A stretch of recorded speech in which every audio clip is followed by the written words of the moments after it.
Welcome back. Now it's time for our book chat conversation. We have Esther Okuru here. She is a corporate lawyer. She's passionate about helping people, passionate about people and purpose, and of course, developing strong relationships. Sadly, she lost her husband 5 weeks after their wedding when she was 27 years old.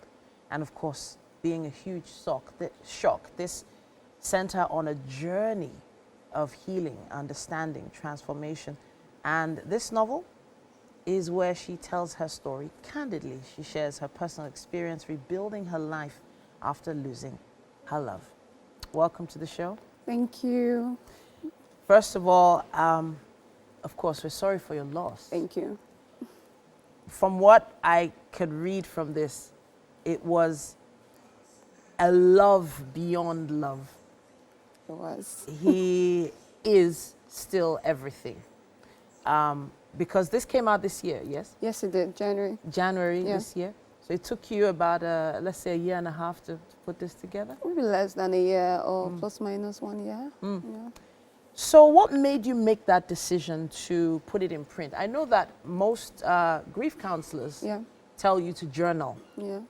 And I feel like that's how it started. Yeah. But you tell us the story. I mean, I've been journaling for a long time. But aside that, I think for me, it was a way to just process my feelings and to honor my journey and also to make sense of everything as well.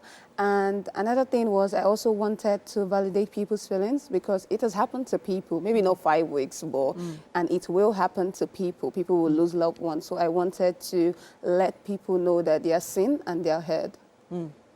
Being seen and being heard during periods like that, it means different things to different people.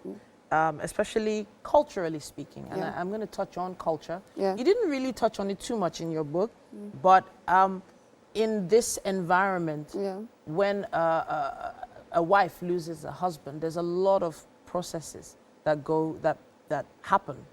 So can you share a bit on that? What was the process like for you? I think for me, it was pretty straightforward, really. Toby died this week. He was buried the next week. There wasn't a lot of cultural or anything that went into it per se. So it was up to me to bury him and the sister, because in Yoruba culture, parents don't bury their children.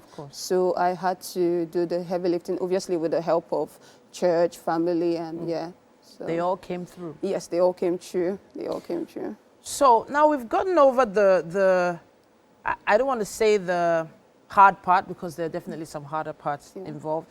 Here, you focus on happiness, you focus on joy, you focus on love, and you talk about all the great times you spent with him.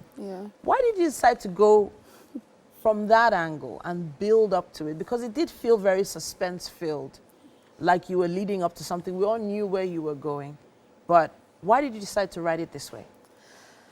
I think for me, it was a very personal, it was a very deeply personal exploration, and I needed to start from exactly where it began and just take readers through it. I felt it was necessary to let everyone know how we met down to what transpired.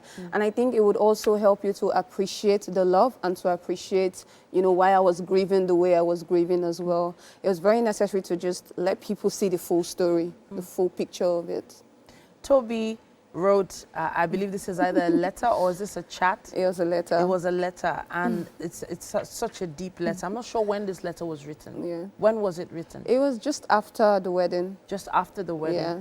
Now there's a paragraph here. I hope you don't mind if I read it. Oh, please, feel free. Now it says here, I think about our future together, filling me with hope and excitement.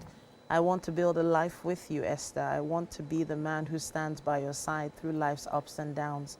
The one you can count on no matter what. I want to share everything with you, from the big moments to the small, everyday things that make life so special. You've become an integral part of my life. I can't imagine it without you. Now, this is just one of about 20 paragraphs he wrote.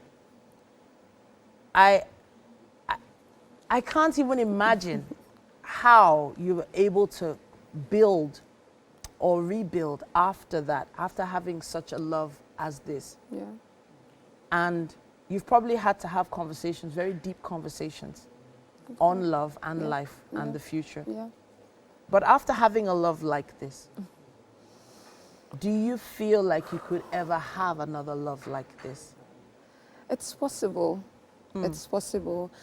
I don't like to think about the next phase of my life because reading the book, you understand the kind of love I experience.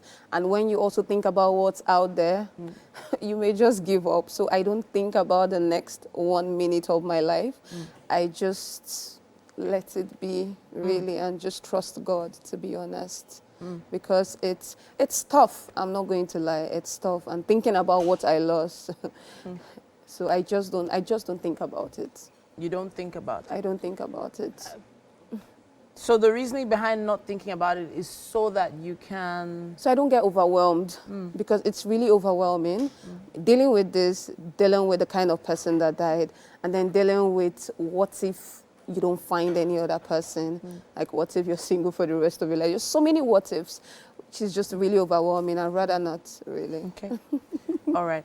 I don't want to relive that day, Yeah, that's right. but you leave that day all the way to the end of the book.